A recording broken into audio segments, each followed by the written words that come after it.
Tengo la oportunidad hoy de hablarles acerca de cómo valorar a un deportista profesional y de fin de semana con ecocardiografía.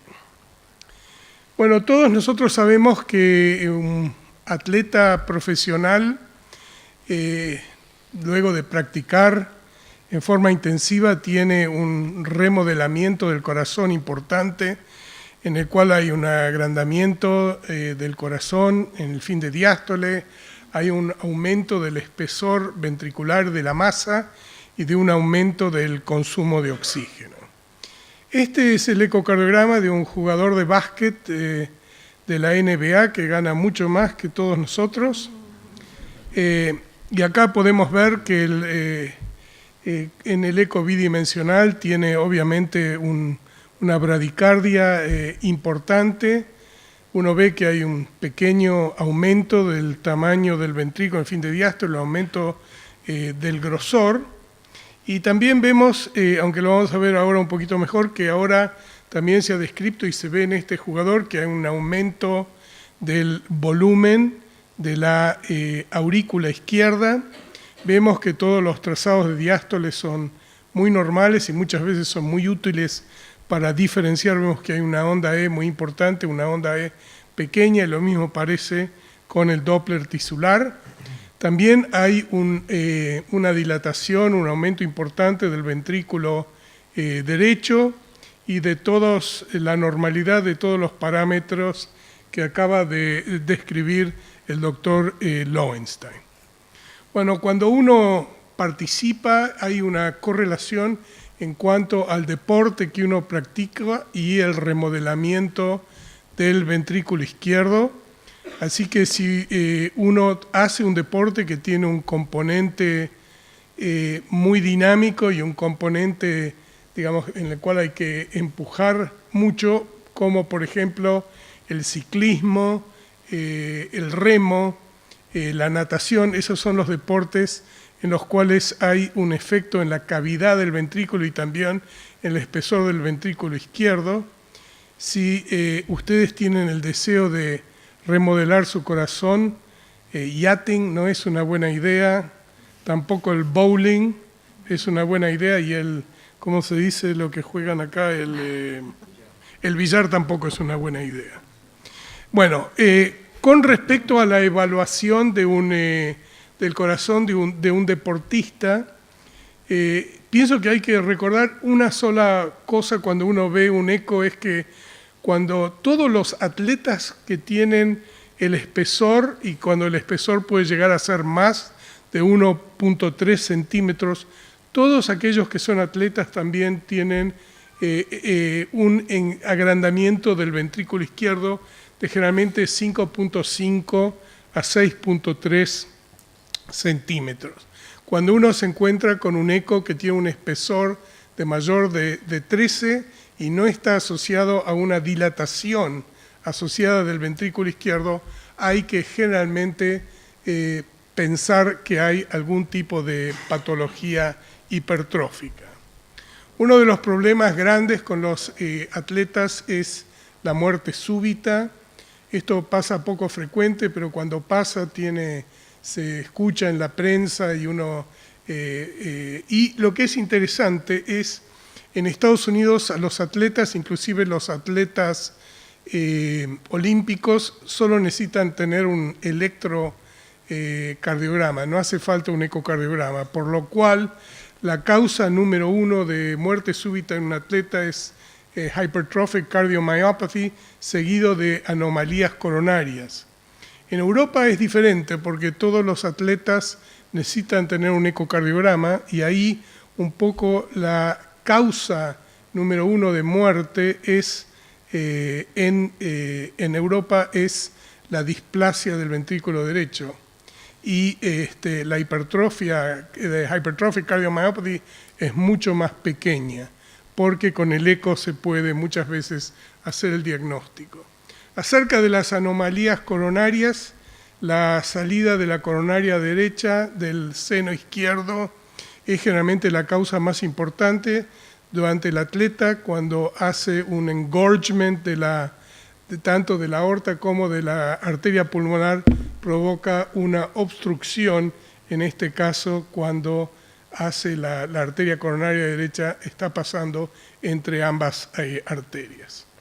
Ahora les voy a mostrar el caso muy interesante de un paciente que atendí no hace poco. Es un jugador de básquet de 22 años que juega en la NBA y que fue mandado a nosotros para obtener una segunda opinión. Piensen que este hombre gana más de 50 millones de dólares, así que si uno dice que no vas a jugar más al básquet, hay que esconderse después. El hombre, por supuesto, viene con toda su familia. Lo interesante es que el médico del equipo de básquet hizo el diagnóstico de que había un trastorno electrocardiográfico, que es muy interesante porque estos son médicos ortopedistas. Bueno, este médico ortopedista hizo el diagnóstico de una insuficiencia, de un problema en electrocardiograma en el cual ven estas ondas T gigantescas en el precordio. Bueno, por supuesto acá no hay problema, se puede hacer todo tipo que uno quiera, ellos pagan todo. Entonces hicimos primero, este es el estudio de transtorácico en el cual vemos que hay un aumento del grosor, no hay un aumento muy importante del tamaño. Estos son el apical 4 y el apical 2 chamber view, un poco agrandamiento de la aurícula izquierda, pero no hay, está todo normal.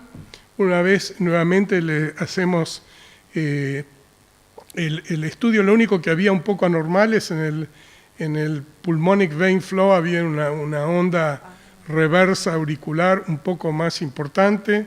El Doppler tisular estaba todo normal. Estos son un poco los hallazgos en los cuales encontramos que fracción de eyección 68, había solamente una insuficiencia mitral trivial.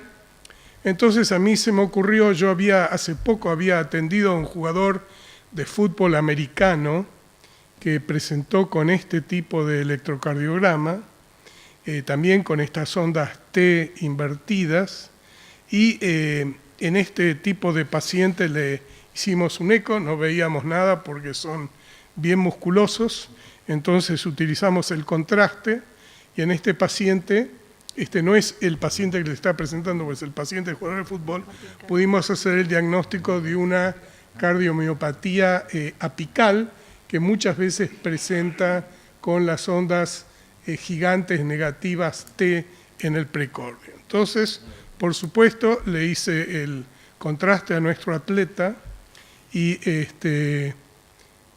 por supuesto, fue normal. Le hicimos un cardiac MRI, quiero que lo vean, porque en base a este MRI hay un médico muy famoso en Estados Unidos al cual este atleta también terminó, y van a ver cuál fue el diagnóstico. No había ningún tipo de realce tardío. Este es un paciente con hipertrofia, hypertrophic obstructive cardiomyopathy, en el cual ven el realce. Nuestro paciente no tuvo ningún tipo de realce. Este paciente yo le permití que siga jugando al básquet. Yo pensé que este era un remodelamiento, pero el equipo lo hizo ir a este otro médico, que es un médico que ve a todos los deportistas famosos en Estados Unidos, y este médico, en la base del MRI que le mostré, hizo el diagnóstico de que tenía hipertrofia obstructiva localizada. Yo nunca vi eso y le avisó que no juegue más al básquet. Si uno a todos los atletas no les permite jugar más, va a estar 100% seguro de que nunca ninguno va a tener muerte súbita jugando al deporte. De todas maneras, este caso, este hombre se fue a jugar al básquet en Grecia en un momento en que el euro estaba mucho mejor que el dólar, así que estaba lo más bien. Bueno, con respecto a otra de las cosas que son interesantes en cuanto a este tema es que ahora se ha descrito que en los atletas otra forma de remodelación es la trabeculación, o sea, del desarrollo de una especie de, entre comillas, cardiomiopatía no compactada. Y esto es simplemente para mostrarles ahora una nueva técnica de transiluminación y cómo se ve la mal compactación del endocardio con el eco tridimensional. Con respecto a la cardiomiopatía obstructiva, este es el caso en el cual muchas veces hay que hacer un diagnóstico diferencial con el corazón de un atleta, y como les dije, lo más importante pienso que es ver si hay un aumento importante del espesor y no hay un corazón que esté dilatado. Hay que pensar en un hypertrophic obstructive cardiomyopathy. Muchas veces esos pacientes tienen una historia familiar y tienen también trastornos de la relajación. Pero les trajo esto para demostrarles que en estos pacientes, los pacientes atletas que están remodelados, muy importante para hacer una separación entre una cardiomiopatía obstructiva y un atleta es muchas veces hacer que dejen de entrenarse. En el momento que hacen un detraining, como se dice en inglés, generalmente en 6 semanas se puede ver que hay una involución de los cambios que se producen con el ejercicio. Generalmente los atletas profesionales no tienen ningún interés en dejar de entrenarse, pero tuve uno que fue muy interesante, simplemente para mostrarles el electrocardiograma. Este es el momento en que este hombre era un ciclista. Este hombre tiene un electrocardiograma normal, comienza a entrenarse y se ve en el desarrollo de las ondas T, deja de entrenarse y se normaliza, vuelve a entrenarse y otra vez aparecen las ondas T y otra vez deja. Y estos mismos tipos de cambios se pueden ver cuando uno hace las mediciones con precisión en el electrocardiograma. Unas pocas palabras para terminar acerca de la arrhythmogenic right ventricular dysplasia, la causa número 1 en el norte de Italia. Tiene una prevalencia de 1 en 5.000, generalmente son en pacientes jóvenes, más afectados son los varones, y generalmente se produce con síntomas de síncope y de presíncope con el desarrollo del ejercicio. En el electrocardiograma tiene, por supuesto, estas ondas epsilon, en la cual hay un terminal slurring del QRS. A mí me resulta muchas veces muy importante ver la onda T negativa en los ejes precordiales cuando no hay otro tipo de información. Este es el tipo de ecocardiograma. Hay unas pocas cosas que uno puede ver que puede ayudarles. Muchas veces existe esto, la banda moderadora es muy prominente o se encuentra calcificada. A veces pueden verse acá un aneurisma de la cara anterior del ventrículo derecho y muchas veces estos microaneurismas acá en la zona del ápex del ventrículo izquierdo. Las guías dan todo tipo de mediciones, pero cuando uno ve estos casos a veces es más fácil de hacer el diagnóstico. Por supuesto que la ecocardiografía no es lo mejor para hacer el diagnóstico, pero el cardiac MRI es lo más importante. Como conclusión de esto yo les diría que una cavidad ventricular izquierda pequeña con un aumento del espesor tiene que aumentar la sospecha de una hipertrofia, de una cardiomiopatía hipertrófica. Cuando uno ve un eco y hay un agrandamiento desproporcionado del ventrículo derecho, uno tiene que tener siempre la suspicion de un arrhythmogenic right ventricular dysplasia. Cuando hay una dilatación excesiva de todas las aurículas y de ambos ventrículos, realmente uno piensa más en este tipo de situación de una cardiomiopatía dilatada.